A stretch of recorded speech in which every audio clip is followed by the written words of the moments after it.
2절 저절을 보시겠습니다. 신약 339쪽입니다. 디모데전서 4장 1절과 2절을 보시겠습니다. 그러나 성령이 밝히 말씀하시기를 후일에 어떤 사람들이 믿음에서 떠나 미혹하는 영과 귀신의 가르침을 따르리라 하셨으니 자기 양심이 화인을 맞아서 외식함으로 거짓말하는 자들이라. 아멘.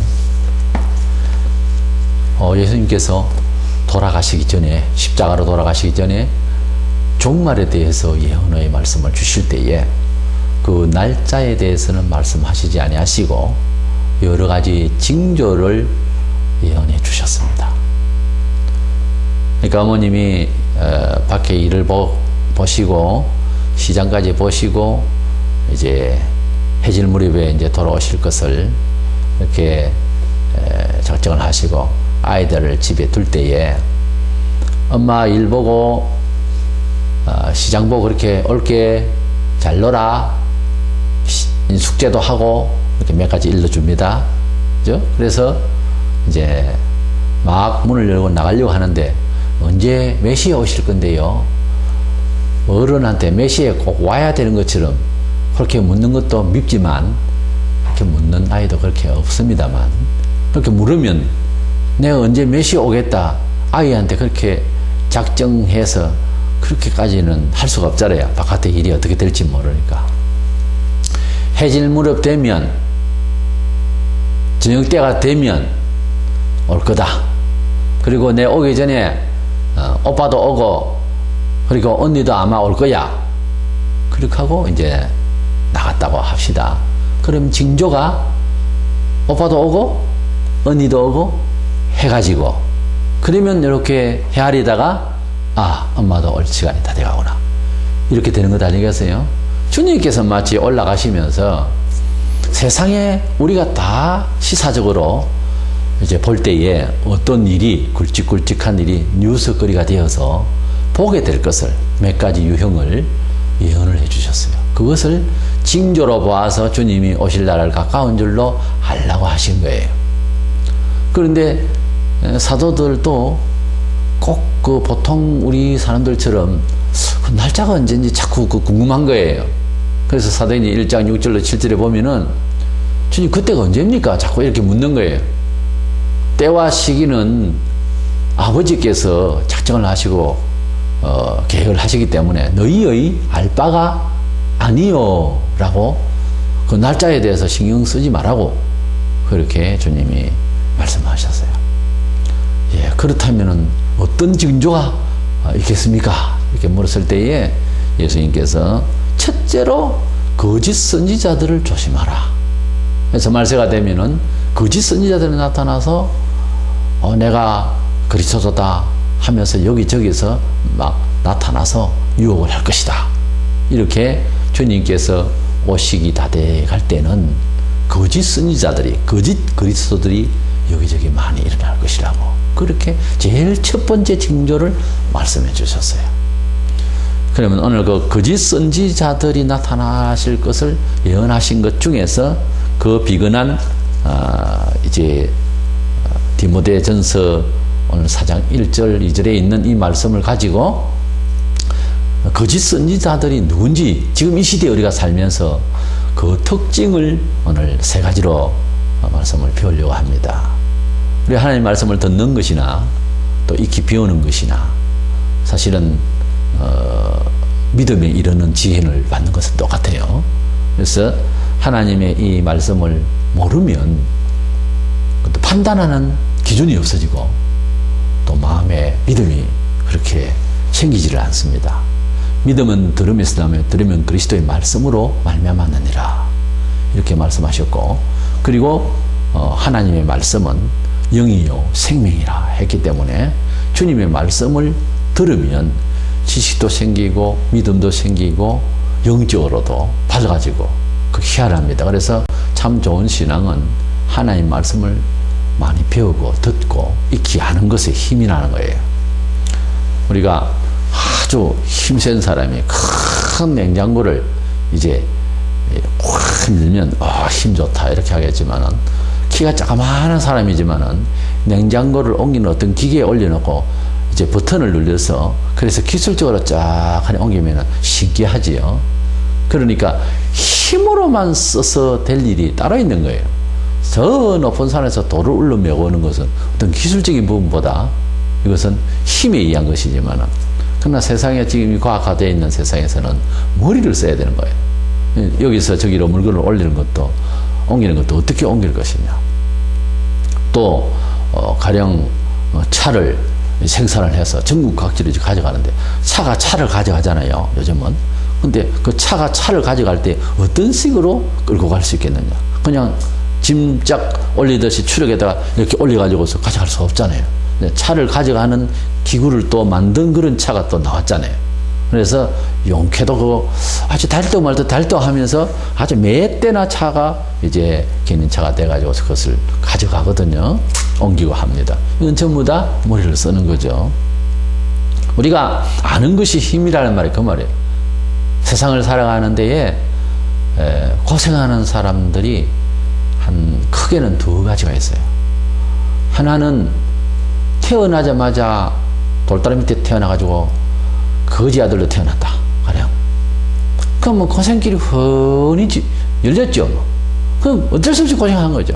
태어나자마자 허위허식하고 부유층이, 그리고 교육 집안에 태어난 것도 어릴 때부터 자연히 보호와 사랑을, 교육을 받겠죠.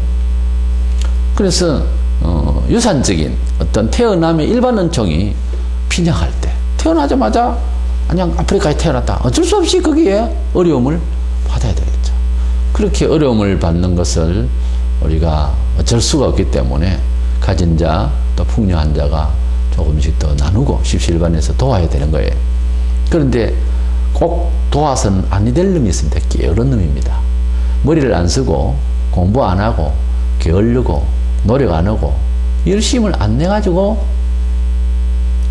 가난해지고 힘들면 그건 감당을 못합니다. 그것은 하나님 앞에서 책임을 본인이 져야 돼요. 물론 옆에서 격려하고 힘을 북돋아주고 그렇게는 할 수 있지만, 그것은 태어나자마자 어쩔 수 없는 환경에서 태어나서 그거하고는 다르거든요. 노력을 많이 해야 되는 것입니다. 그런 것 중에서 예수 믿는 것도 마찬가지예요. 예수 믿는 것도 어떤 사람은 열심을 품고 주를 섬기라고 열심을 품고 매진을 하다 보니까 눈이 열리고 알게 되고 그렇게 되는 사람이 있는가 하면은 제일 큰 세월만 보냈지 성령도 몰라, 깨달음도 없어. 왜? 노력을 안 했으니까 알려고. 그렇게 해버리고 난 뒤에는 하나님이 왜 내게 은혜를 안 주시는 거야? 이건 아니거든요. 이건 아니다 이 말이에요. 태어나자마자 성경도 없는 나라에 태어나가지고, 태어나자마자 공산주의에 태어나서 성경도 못 읽게 하고 하는 그런 곳에 태어난 것도 문제가 다른데, 널려져 있는 게 성경책이라 이거예요. 응? 그리고 누가 잡아서 성경 읽는 시간을 누가 잡아가는 사람도 없는데 안 읽었단 말이에요. 텔레비 본다고 바빠가지고. 그러면 내가 알지 못하고, 그러니 노력을 안 하니까 들어본 바가 없고 하니 뭐 그걸 어떻게 알아서 판단을 하고 어쩌겠냐고요. 그런데 놀라운 것은 하나님을 믿기 전에 우리 지역, 나라, 시대마다 자기가 이해하려고 하는 하나님이라는 수준이 따로 있어요. 거기에 제일 많이 공통되게 빠지는 것이 거짓 선지자들이 하는 행세를 혹하고 미혹을 당하는 그런 기질을 사람이 가지고 있는 걸 종교성이라고 해요. 신비주의, 종교성 이런 것이 작용을 합니다. 왜냐하면 성경으로 이것을 중생시켜서 정신을 제대로 차려서 하나님을 믿는 참된 믿음을 가지고 있으면 지식적으로도 분석이 되고 쳐다보고 영적으로도 이렇게 분석이 되는데, 그게 안 돼 있는 사람은 예배당 왔다 갔다 했지, 이게 안 돼 있는 사람은 영적인 훈련이 되어 있나, 신구야 지식이 되어 있나 없으니까 이상한 목사가 어떻게 강하게 나타나면 그게 하나님의 역사인갑다 생각해서 유혹을 받는 거죠. 그래서 이단에게 빠진 사람들하고 예수 믿으면서 너무 힘겨워하는 사람의 특징 중에 하나가, 다 같은 건 아닌데 특징 중에 공통적인 특징이 뭐가 있나 하면 성경을 모른다는 사실입니다. 이건 뭐 틀림없이 성경을 잘 모르는 거예요. 그러니까 성경을 모르니까 판단이 안 되는 거예요, 이게 지금. 그렇기 때문에 예수를 믿고 구원을 받는 천국을 가는 것은 죽기 전에 십자가에 매달려서 예수님한테 믿으려고 하는 그 한마디로 천당 가는 사람도 있어요. 강도 하나가. 그걸 보면은 1년에 한 번쯤 오셔도 됩니다, 교회는. 그게 힘들면 죽기 전에 주님 깎고 그렇게 하고 하면 주님은 대양보다 더 넓으신 사랑이거든요. 목사의 사랑, 안 됩니다. 목사가 무슨 목자입니까? 좀 가르칠 수 있고, 좀 전문성 있게, 그리고 생활에 좀 중심을 좀 더 훈련받은 사람일 정도지. 천하 목사라고 해서 목자가 될 수가 없어요. 근데 진짜 목자는 여호와는 나의 목자시니. 오직 주님만 우리의 진정한 목자이고, 세상의 목사는 다 부족합니다. 최선을 다해야 되겠지만 다 부족한 거예요. 그런데 배우지도 아니하고 듣지도 아니하고 이러면 이건 뭐 방법이 없는 거예요.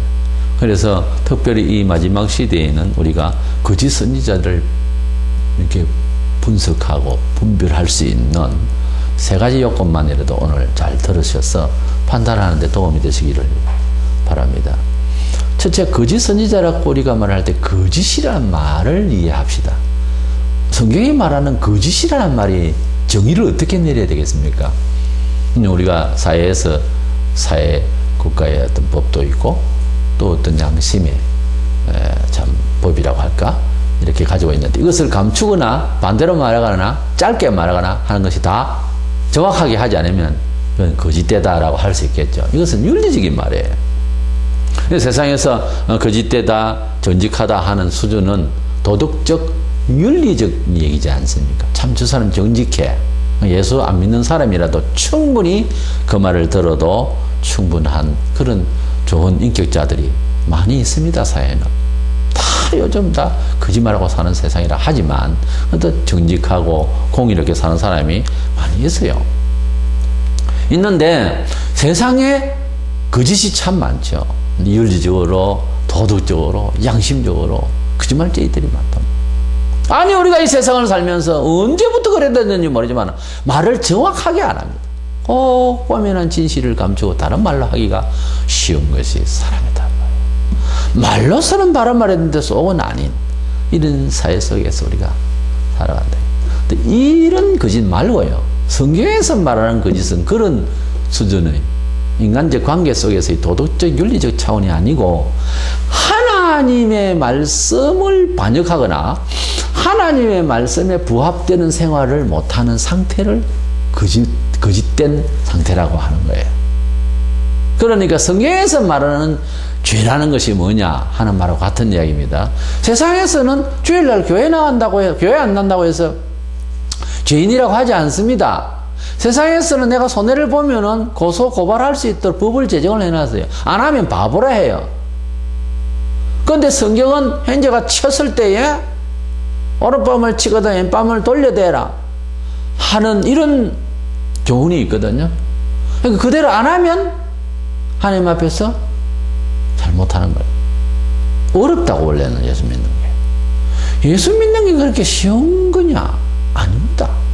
믿고 천당 가는 것은 쉬운데 믿고 천당 가는 것은 하나님 주신 믿음 때문에 어쩔 수 없이 가는 거예요. 안 가고 싶어도 같이 가게 됩니다. 걱정을 안 해야 돼요. 그런데 세상을 살면서 복을 받고 하나님의 인도를 받는 것은 이건 별개의 문제예요. 이것은 우리의 노력이 필요한 겁니다. 그래서 하나님께서 제일 처음에 사람을 죄짓다라고 한 것이 뭐냐 하면 원죄. 창세기 3장에 하나님께서 만물을 다 지으시고 난 뒤에 창세기 2장 17절에 동산 중앙에 있는 실과는 먹지 말라. 먹으면 너 죽는다라고 이야기를 했어요. 다른 건 먹을 것이 굉장히 많습니다. 근데 뱀이 나와가지고서 뱀이 말을 했습니다. 사탄이 들어가가지고 먹어도 된다. 먹으면 하나님하고 같이 된대. 말도 또 그런 식으로 했어요. 그래서 그런가 하고 쳐다보니까 하와가 쳐다보니까 그거 먹음직도 하고 탐스럽기도 하고 그거 먹으면 지혜롭기도 하겠다고 싶고 오만 생각이 다 드는 거예요. 그래서 그걸 먹었단 말이에요. 근데 먹었는데 금방 따그닥 죽지 않았습니다. 근데 930살까지 아담이 살았다 했습니다만은 그러나 죽긴 죽었어요. 사람이 원래는 죽는 사람이 아니었거든요. 그래 그것을 먹고 이제 나니 우리가 죄인이 됐는데 특징이 하나님 두려운 거예요. 도망가고 그래서 온몸이 부끄럽고 옷도 필요 없었는데 처음에는 그래서 무화과 잎을 가지고 대충 가리고 동산나무 사이에서 부들부들 떨면서 조심스럽게 그렇게 이제 숨었었습니다. 그때 하나님께서 아담아 어디 있느냐 하고 불러내셨어요. 왜 그러니? 그러니까 이렇게 저렇게 저만 해서 제가 이것을 먹었습니다. 그래가지고 형벌을 했잖아요. 여자는 아이 베는 고통, 남자는 밥벌이 하는 고통, 뱀은 저주를 받아서 땅으로 기어야 하는 고통. 뱀은 원래 서서다녔어요. 그때 저주를 받아가지고 땅을 기어다니게 하는. 온몸을 치바라면서 기어다니는 뱀밖에 없잖아요. 그렇잖아요. 이 저주받은 거예요. 뱀이.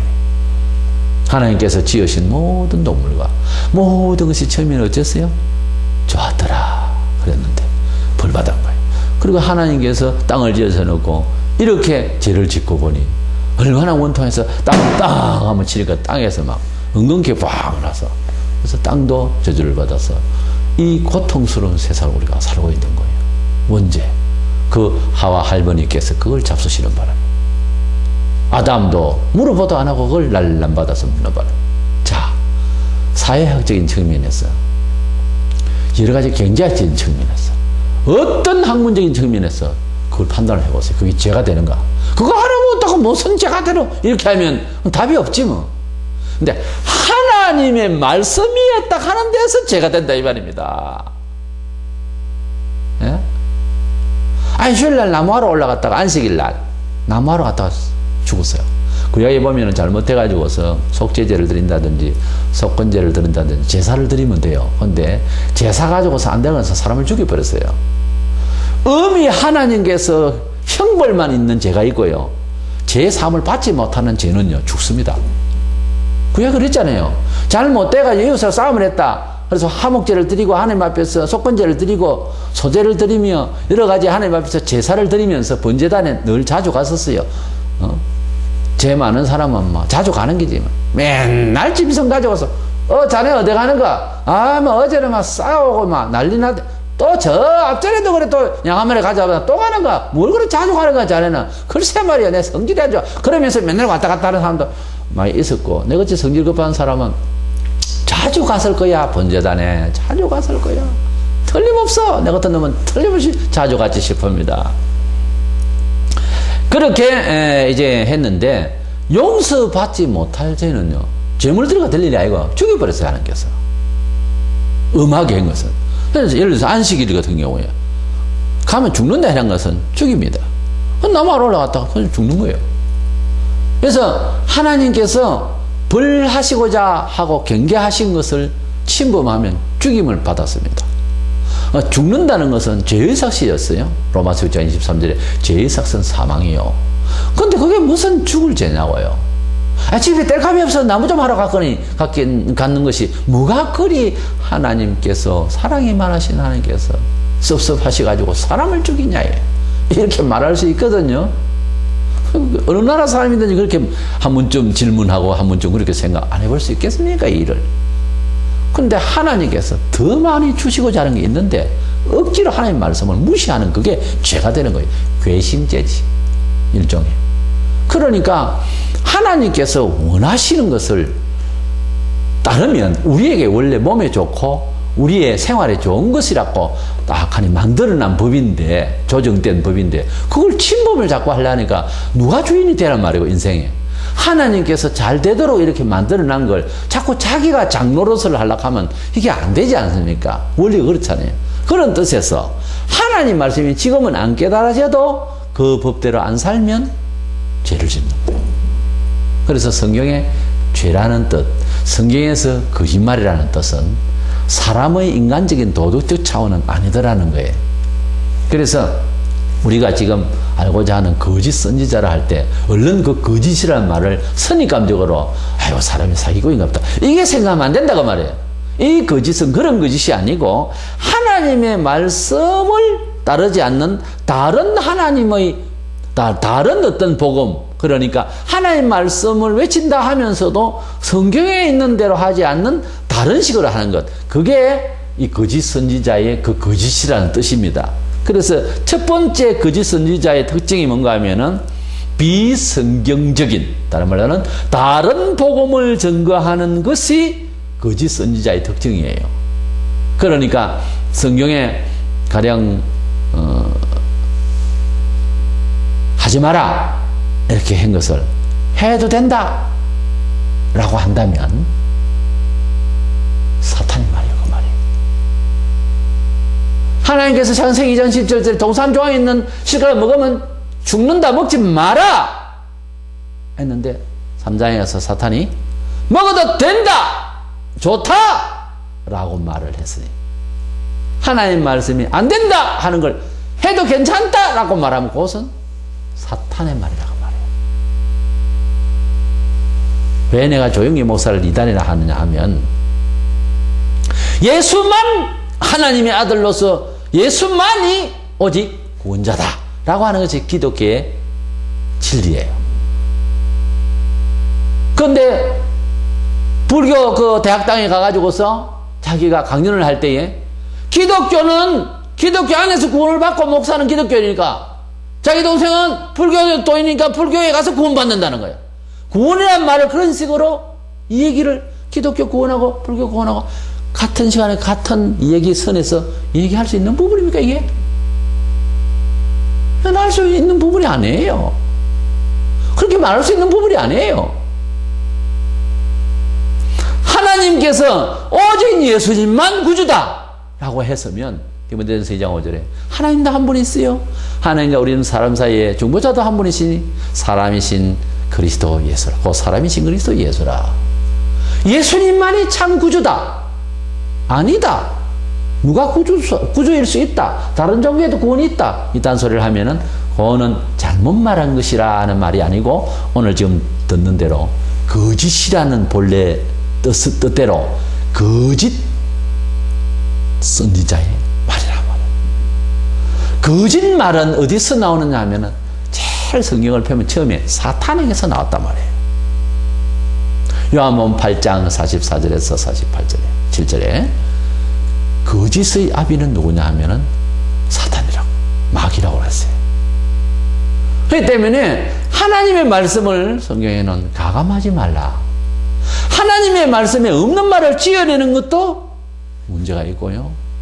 성경에 이른바 말씀한 것 외에 더 많은 벌을 갈 것이고, 성경에 있는 말을 빼는 자는 그를 구원해서 빼버린다고. 그래서 성경을 가감하면 안 돼요. 캐톨릭은 왜 이단이냐? 사탄의 말이냐? 마리아를 숭배하고 하려 하니까 우상을 만들어 놓고 그들은 마리아끼리 절을 하고 찬양을 하고 이럽니다. 그러니까 우상을 만들고 절하지 말라, 거기에 제3계명이 있거든요. 그걸 빼버렸어요. 빼버리니까 제4계명, 안식일 계명이 몇 계명이 되냐면 3계명으로 땡길려 올라가잖아요. 쭈르륵 다 땡겨 올라가니까 9개밖에 안 되잖아요. 10계명이. 그래서 9개인데 제일 10번째 있는 걸 탐내지 말라 9번, 그 다음에 탐내지 말라 하는 내용들 있잖아요. 네 의신의 남자나 여자나 뭐 탐내지 말라 하는 그걸 또 10번째 갈라난 거예요. 그러니까 가감한 거죠. 원칙적으로는 감한 거죠. 빼낸 거예요. 왜? 우리식으로 종교를 행사하려 하니까 하나님 말씀이 안 맞는 거죠. 그러니까 하나님보다 저거가 더 큰 어떤 종교의 교리를 갖겠다는 것 아니겠어요? 요게 마귀가 하는 짓이란 말이에요. 마귀가 하는 짓이란 말이에요. 하나님은 사람이 다 죄인이라고 했습니다. 의인은 없나니 모두 다 죄인이라고 로마 3장 10절에 그렇게 말씀했어요. 그런데 천주교에서는 교황은 무오하다, 틀린 것이 없다, 죄가 없다는 거지. 교황이 실수가 없다는 거지. 그런데 역사에 보면요, 교황이 앞서간 교황을 붙들어 놓고 저것들이 심판을 한다. 뭘 잘못했는지. 웃긴다. 교황이 무죄하고 죄가 없다 그래놓고 교황이 어떤 교황을 불러놔놓고 신문을 한다니까, 죄를. 그래서 불신의 사단의 세계는, 이 세상은 공중권세자본 자 사탄이 지배하는 이 세계는요, 속이고 속는다라는 말을 하고 있어요. 비진리는 결국은 서로 속이고 서로 안 맞는 소리를 해요. 뱅뱅뱅뱅 그 자리 돌면서 헛소리를 한다니까 자꾸. 장님 3명이서 코끼리 만지면서 코를 잡아보고 아 이건 뱀인갑다. 배를 잡아보고 아 벽이다 벽. 다리를 잡아보고 기둥이네. 안 보이니까 자기 나름대로 하고 싶은 이야기가 동양철학은 서양 쳐다보면서 동양철학을 말하고 서양철학은 서양에서 동양을 바라보면서 서양철학이다 그러고 다 자기 소리예요. 편협적인 한쪽 부분만 보고 하는 소리란 말이에요. 그게 완전치 못한 말이요. 결국은 거짓말이 되게. 뱀도 아니고 벽도 아니고 기둥도 아니야. 코끼리야. 정답은.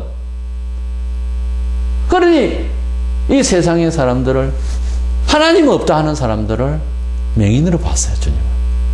맹인이 맹인을 인도하는 것과 같이 맹인이 맹인을 인도하면 둘 다 고등이에 빠진다고 말씀하셨듯이 이 세상에 실질적인 참 선생은 없는 거예요.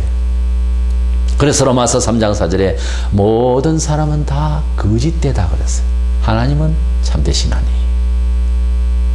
그래서 거짓 선지자, 거짓 목사, 이단, 최소한 건전치 못한 목사다 판명될 사람 첫째 증거가 다른 복음이에요. 성경에 없는 다른 복음을 말합니다. 갈라디아서 1장 8절에 보면 다른 복음을 전하면 안 된다 이렇게 부드럽게 말하지 않고 저주를 받는다 그런 말씀. 다른 복음을 전하는 이단들 그 끄트머리가 잘된 집안이 없습니다. 전부 다 망하고 죽고 형편없이 끝을 냅니다. 보시라고. 이 거짓 선지자의 특징인 성경에는 마태복음 24장 24절에는 보면 계시록 13장에 이런 데 보면 이적주의로 능력을 행한 거예요. 능력을 행하는데 마태복음 7장 21절 23절에 보면 예수의 이름으로 한 거예요. 그것도 기가 막힌 거예요. 예수의 이름으로 귀신을 쫓아내고 예수의 이름으로 많은 권능을 행하는 거예요. 여기에서는 할 말이 없잖아요. 평신도가 뭘 전문성이 있어서 그걸 금방금방 판단하겠습니까? 근데 이 귀신을 쫓아내고 능력을 쫓아내고 신비적으로 막 사람 능구뜨리고 그냥 넘어지고 거품내고 이상한 별 그런 신비적인 일을 많이 이제 행사하는 이런 일들을 통해서 이제 난 다르다, 난 하나님의 사자다 그러면서 이제 복음을 전한다라고 하면서 그렇게 합니다. 그런데 이런 이적이 믿는 자에게도 나타나고 거짓 그리스도, 거짓 선지자에게도 나타나니 분간하기 힘들잖아요. 굉장히 힘들잖아요. 그렇잖아요. 성경에는 믿는 자에게 따르는 표적으로서 이적 기사가 나타나는 것도 말씀했지만은 마세에 가면은 이적 기사로서 표적으로서 택하신 백성들마저도 미혹을 당할 것이라고 이렇게 말했으니 둘 중에 한 가지인데 어떻게 알 수가 없잖아요. 그래서 세 번째 판단하는 능력 세 번째로 이제 넘어가면 하나님의 종으로서 하는 일은 사람이 겸손하게 이제 정말 마음과 마음, 양심과 양심이 서로 교감을 잘 이룹니다. 오늘 읽은 디모데전서 4장 2절에 보면 자기 양심이 화인을 맞아서 외식함으로 거짓말하는 자들이라. 거짓 선지자들은 이 거짓말을 밥 먹듯이 하면서 또 양심이 화인을 맞았다는 말은 정서적으로 교감이 안 됩니다. 이 사람들은 완전히 자기 영광주의예요. 그래서 이적 기사뿐만 아니라 거짓 선지자들이 좋아하는 것이 뭔가 하면 자기를 신성화해요. 교황도 자기를 신성화하고 이단들도 성도들에게 경배까지 다 받는 사람이 있어요. 예. 이재롱 목사라든지 우리나라에 지금 현재 현존하고 있는 그런 전국 각지에서 외국 세계적으로도 하고 있는 사람들 보면은 완전히 막 거의 경배 대상으로 갑니다. 그래서 동인권 문선민이라든지 참 아버지네 하면서 절하고 이렇게 사탄이 예수님을 미혹하고 시험을 할 때 자기에게 절하면은 세상에 영광을 주겠다라고 마태복음 4장 9절에 보면은 경배받기를 원해요. 사탄이 경배받기를 원하거든요. 그러니까 사탄이 들어서 거짓 선지자가 되어버린 사람은 자꾸 자기가 영광을 받고 싶어요. 뭐든지 무슨 장 하고 싶고 그래서 명함을 찾고 막 앞뒤로 한참 읽어야 돼. 빡빡하게 적은 사람들. 사람들 조심해야 됩니다. 이런 사람들이 좀 이상한 사람들입니다. 새마을 협회장, 바로살기 운동 협회장, 무슨 장이 많아. 하여튼 막 최고 조건을 전부 다 한 거야. 그래서 이렇게 명함을 보면 너무 대단하셔. 요즘 뭐 하면 요즘 놀고 있지. 이런 사람 많습니다. 명함을 들고 다니면서 너무 많은 일을 많이 하셔. 내용에는. 그래서 자기를 나타내고 자기를 과시하고 자기를 이렇게 돋보이게 하려고 오만 행색을 다 합니다. 그런 사람들은 뭐 내가 말이야 양손에 물건이 있어 안수만 하면 물질의 복을 받아 뭐 이러면서 이거 넥타이가 말이야 몇십만 원짜리인데 이거 해주고 그 사람 말이야 목베이 나섰어 해서면서 말도 잘해 잘 갖다 붙여 그래가 막 축복 받으려면 어쩌라 저쩌라 다 사기꾼이요. 그거 쏘면 안 됩니다. 유대인 율법사들이요 돈을 좋아했어요. 바리새인들이 돈을 좋아했어요. 가룟 유다가 돈을 좋아했어요. 돈을 좋아하고 세상 영광 좋아하고 이러면요 그 부흥강서가 무엇이 끝난 겁니다. 근데 다니면 안 됩니다. 그래서 능력은 나타나고 뭘 하는 것 같은데 자기를 올리는 그래서 자기를 선전하고 휴덕실이 자기 뜻대로 무엇이 안 되면 오늘 집회 재미없다는 둥 이런 사람이었어요. 전사가 아닙니다. TV에 지금 나오는 사람들도 그런 사람도 있다고요. 하나의 설교를 하는데 왜 이 교회는 웃지도 않고 뭐하지? 그럼 웃으려고 왔습니까? 설교하러 왔지. 설교하면 조용히 하시라고 내 말은. 그런데 자기가 설교하는데 안 웃는다 안 웃는다 이 사람들은. 그래서 왜 안 웃는다고 막 그게 정상 아니에요 목사가. 설교만 열심히 하라고. 자연히 웃고 싶으면 웃게 되거든. 근데 왜 안 웃는다고 또 그러냐고. 별로 안 웃고 싶은 날도 있거든.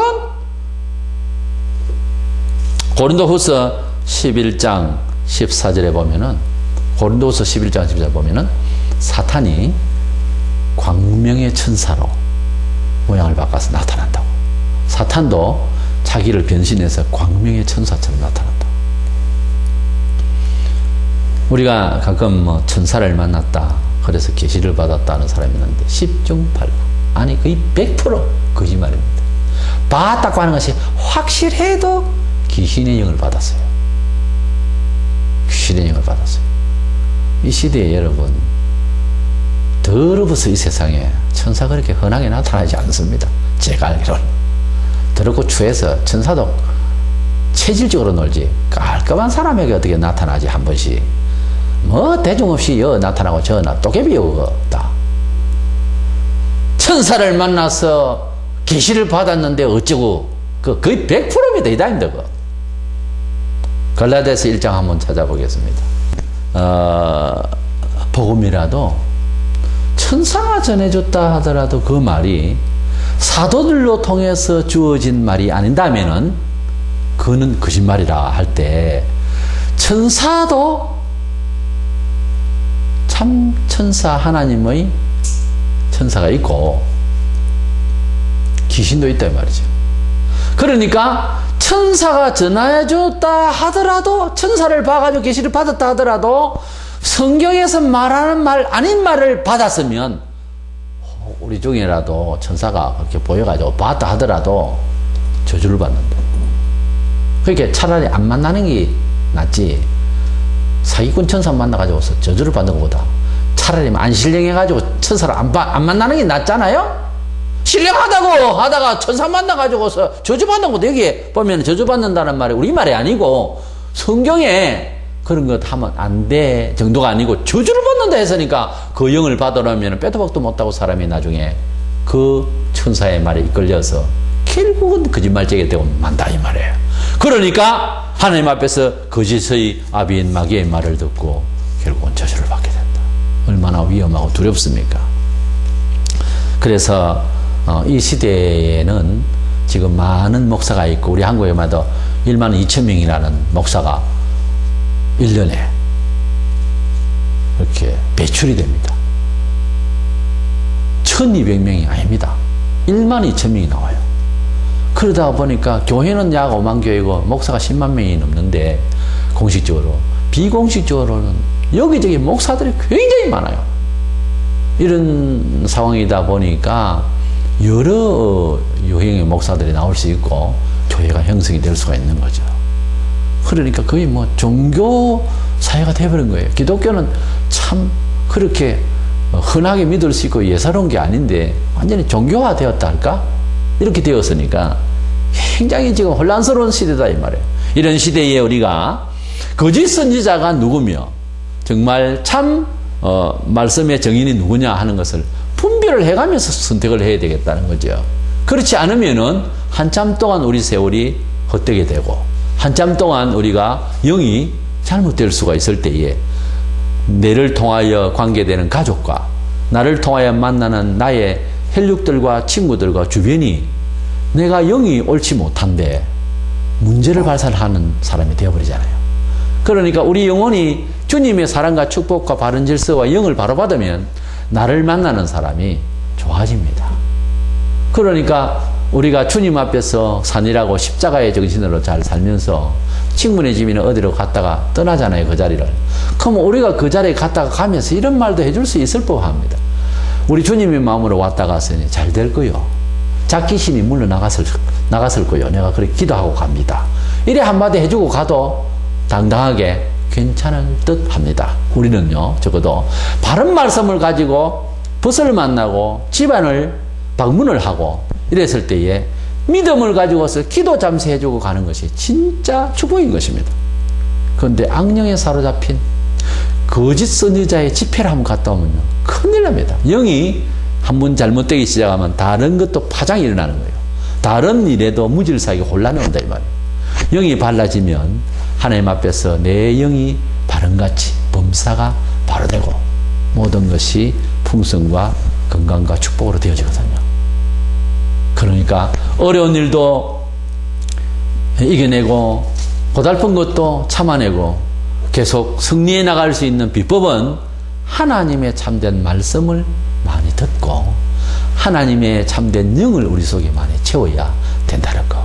성령을 소멸하면, 진리의 영을 소멸하면 반드시 악령이 우리 속에 들어오게 되어 있습니다. 사람은 이 정신 보자기가 그냥 가만히 있는 것이 아니고 하나님의 영으로 안 채워지면 악령으로 채워지기. 딱 그렇게 비워지면 악령이 들어오고 성령이 오면 악령이 쫓아나가고 항상 그렇습니다. 마음의 이 보자기 안에 주의 영이, 주의 진리가 가득 차야 됩니다. 그러려 하면 노력을 해야 돼요. 가만히 있는 데서 되는 게 아닙니다. 목사도 마찬가지라는 걸 늘 경험합니다. 내가 얼마나 성경을 사모하고 읽느냐에 따라서 그날이 좋은 날이 있고 그렇지 못한 날이 있거든요. 그래서 이 마지막 시대에 거짓 선지자들이 정말 우리나라에 내가 재림한 예수다, 하나님의 어린 양이다, 내가 바로 하나님이다 이러는 사람들이 약 50명 가까이 있습니다. 얼마나 하나님이 많은지. 재림 예수가 참 많아요. 그래서 저는 너무 많으니까 예수를 다 불러가지고 여의도 광장에서 다 불러가지고 팔씨름 대회해가지고 1등 하는 놈을 제일 센 놈을 갖다가 예수로 가든지 아니면 거기서 막 서로 안수 기도 막 하고 막 능력 발휘해서 제일 센 놈을 우리가 믿겠다고 그냥 신문 한번 내볼까 싶어 다 모아가지고 점심 식사를 내가 다 제공할 테니까 한국 재림 예수 다 모이봐라. 그러고 싶다 심정이. 너무 예수가 많아서. 예? 그래서 우리가 이 거짓 선지자를 잘 분석하는, 분별하는 영이 있어서 우리 남은 생애에 오직 주님만 그리스도요, 오직 우리의 판단의 기준이 성경이라는 것 아시면서 성령님의 인도를 받아가면서 영안이 밝고 또 세상 일에도 하나님을 지극히 사모하는 마음으로 살다 보면 세상 일도 분석할 때에 좀 선으로 정확하게 잘 분석해 나가는데 아주 그 지혜가 옵니다. 원래. 그래서 하나님 따로 있고 세상 따로 있는 게 아니거든요. 원래. 신앙생활은 이 모든 것들을 같은 범주 안으로 끌어와요. 그래서 만물 만사가 우리가 죄로 말미암아 다 분리가 되어 있었는데 예수로 모든 것을 통일되게 하고 예수 안에서 충만하게 하려 하심이라 그런 말이 있었으니, 그러니까 예수 안에서 모든 것이 교통이 되어지고 하나가 되어지고 충만하게 되어지고 의미를 같이 부여하게 되는 이런 믿음이 되어야 되거든요. 이단자들은 안 그래요. 자기 집도 몰라. 정신없어. 이단력이 빠지면. 그래서 이분화되는 거예요. 이게 이원화되는 이게 아주 잘못된 영이거든요. 참 믿음을 가진 사람은 생활과 현실과 모든 것이 다 하나로 거룩되게, 은혜롭게, 질서 있게, 공의롭게, 또 능력 있게 이렇게 살아갈 수 있도록 하나님 그런 영을 부어주세요. 원래. 그래서 날마다 승리할 수 있는, 잘 판단해 나갈 수 있는 우리가 되기를 원합니다.